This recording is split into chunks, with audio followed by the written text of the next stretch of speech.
his guts were out, but he was still alive. First up, we're in Jackson County, Oregon, where 65-year-old Susan Monica is being questioned by sheriff's deputies in the disappearance of 55-year-old Robert Haney. 4 days earlier, a family member reported Robert missing. He'd been doing odd jobs for Monica around her farm and living in a trailer on her property. While searching the farm, deputies made a grisly discovery near the pig enclosure. That appears to be possibly human. Appears to be an ankle, foot, knee joint, pieces of other bone. When Monica was brought in for questioning and detectives pressed her to explain how a human leg ended up on her property, she pointed the finger at some rather unusual suspects. Her pigs. Susan, why don't you just tell us what happened? He had been gone over a month. I came down to feed my animals, and I heard this moaning and stuff, and his guts were out, but he was still alive. After the shocking revelation, detectives pressed Monica further about Robert Haney's condition. And how did you know he was alive? I could see his arm moving. He was moaning a little bit. I yelled at the pigs, and they were doing their thing. They're just, having lunch or breakfast. They were having breakfast on him. And I could see that, there was no way he was going to get to the hospital and live. I didn't think he was going to live more than a few more minutes. I went up and got my rifle and I shot him in the head. How many times? I don't know. Did he die immediately? Yes. And then what'd you do? I went and fed my other animals, and I just left him there. Instead of asking about her own fate, she seems concerned about her animals. If my pigs did eat Robert, would you kill my pigs?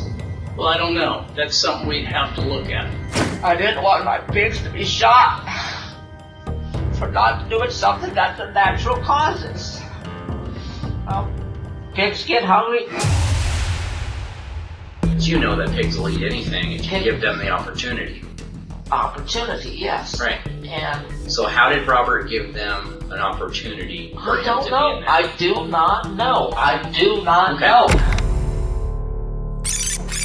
Later, while being interviewed by a polygraph examiner, Monica's story takes a turn. Was your thinking that if you left his body out in that pen long enough that almost everything would be destroyed and then you would have less to take care of? I could have left them. I could have left him there for longer, and that would be true. But I couldn't do it. Monica seems to have slipped up by referring to them instead of him. I could have left them. I could have left him there. So detectives become suspicious that there may be more than one victim. There is something else that I don't want to say.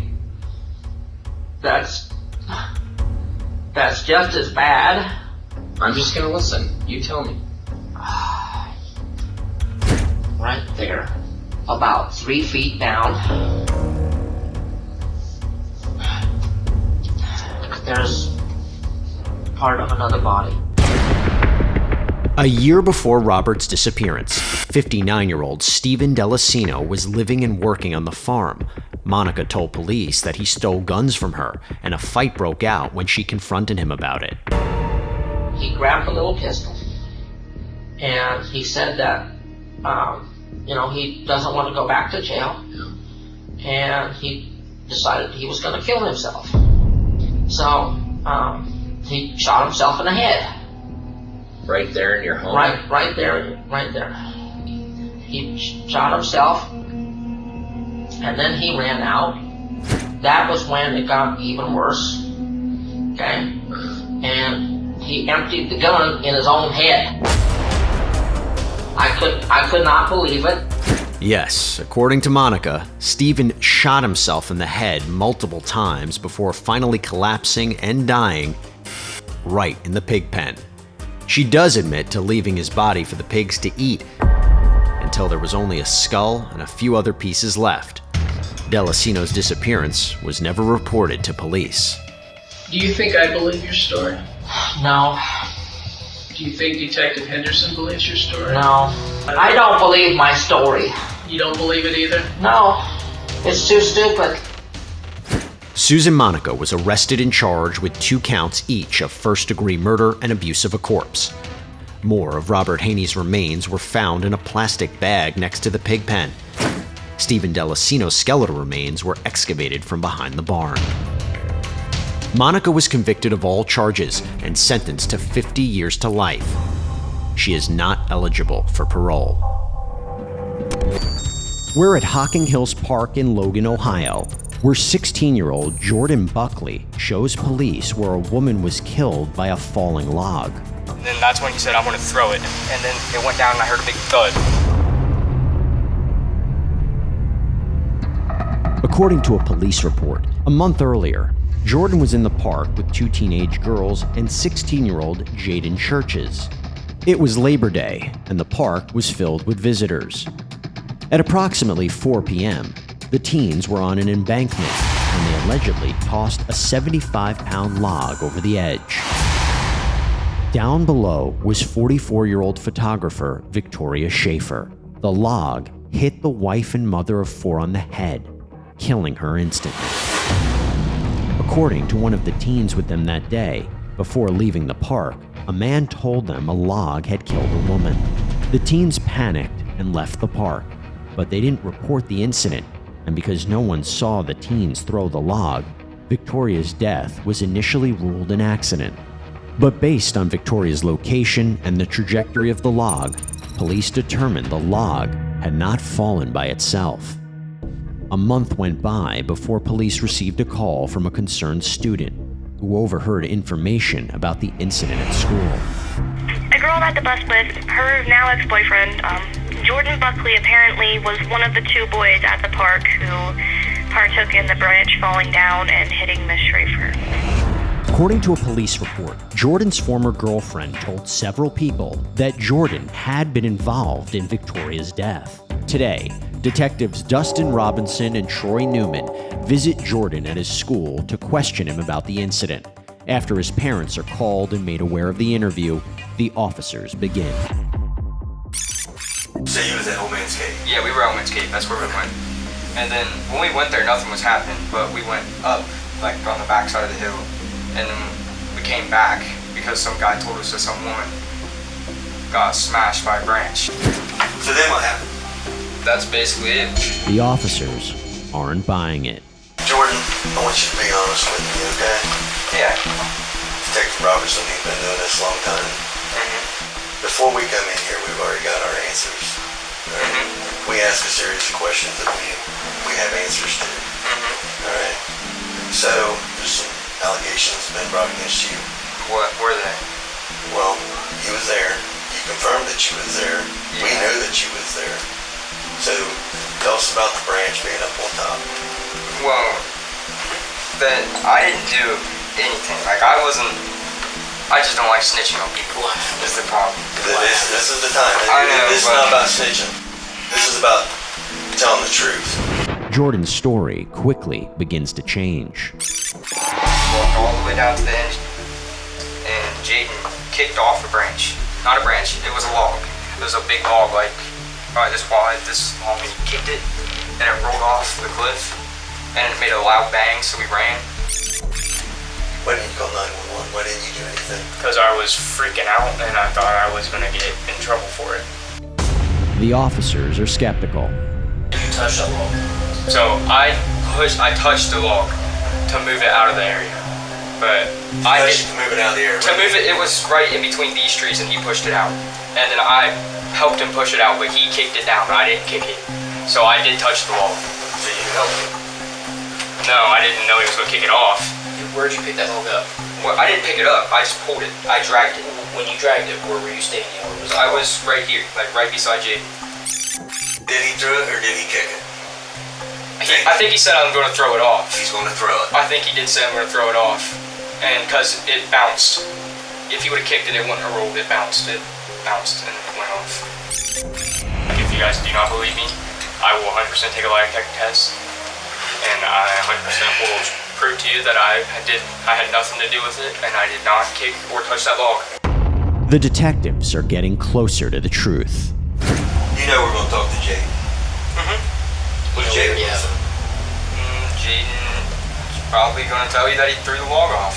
I did not do it, and he knows I didn't do it. Because that's why he was bragging about it, saying, I caught a body by the age of 15 or 16. He didn't say we caught a body, he said I caught a body by the age of 16. I caught A body. He said that in the car while we were all with him. Later that same day, detectives sit down with Jaden, who's joined by his mother. I'm trying to... Hi, I'm Tammy. Like Jordan, he denies any involvement, but detectives give him another chance to come clean. This is the time to tell the truth, to help yourself.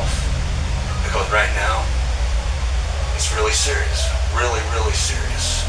And you need to be honest and upfront. Because we know a lot more than what you think.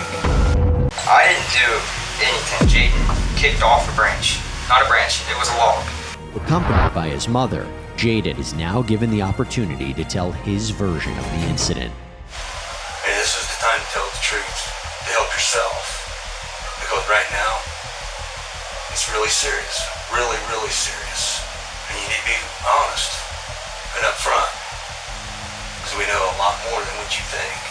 Alright? And you need to talk to me, sir, in private. Was this an accident? Because he's underage. He's underage, and it sounds like you know exactly what happened, so maybe Yes, you should go tell me exactly what happened, and then I will talk to him. Because I don't like you saying that you knew what happened, Yes, ma'am. and We do know what happened. okay, then you know who did it and what happened, so Yes. good, then we'll go in the other room and you can tell me if he That's not how this- participated in this. This is not how and this is going to work. It's not? No. Not at all. Your son did something that resulted in the death of a lady.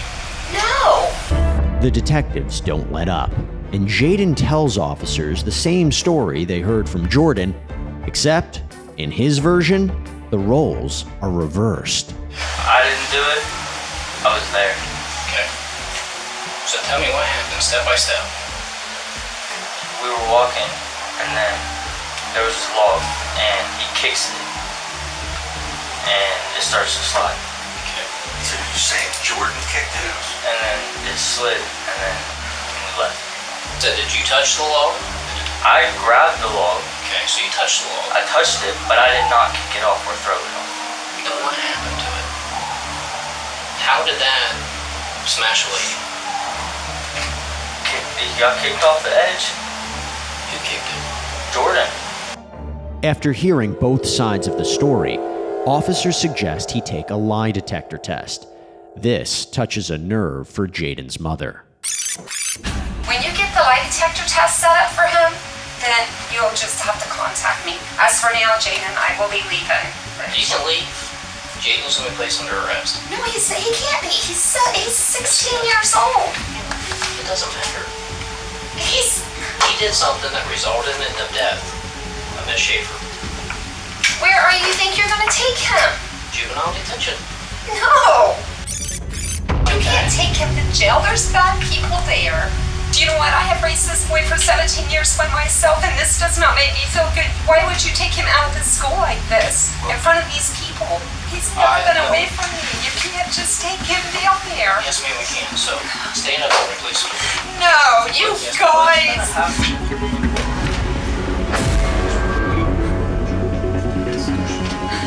I'm gonna get all the students away from Jaden is removed from school and taken to juvenile detention. Two witnesses told investigators that Jordan played a larger role than he first admitted. He's also taken into custody, and the two were charged as adults with murder. After initially pleading not guilty, they later pled guilty to involuntary manslaughter. They were given suspended sentences of 3 to 4.5 years in prison. They were also sentenced to 3 years in a juvenile detention center. If they misbehaved during that period, they must serve their original adult sentence.